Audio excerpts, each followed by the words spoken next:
আসসালামু আলাইকুম। আজকে পুকুর থেকে মাছ মারার পর বলছিলাম যে আজকে বারবিকিউ করব।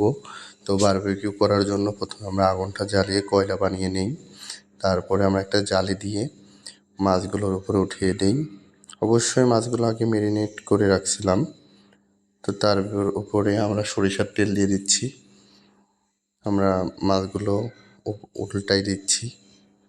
তো এইভাবেই করতে থাকছি। তো আমরা লোক ছিলাম 4 জন। মাছ ছিল আমাদের মোট 6টা, বড় 2টা আর ছোট ছোট 4টা। তো এইগুলো দেখতে দেখতে শেষ হয়ে গেল। তারপরে আমরা এগুলো প্লেটে উঠিয়ে আমরা মাছগুলো খাওয়ার জন্য রুটি আনছিলাম, গমের রুটি, এবং তার সাথে সস ছিল এবং স্প্রাইট ছিল। তো আমরা এগুলো এক জায়গায় রেখে সবাই একসাথে বসে খেলাম। তো লাস্টে আমাদের খাওয়া শেষ। তো এটাই দেখাচ্ছি।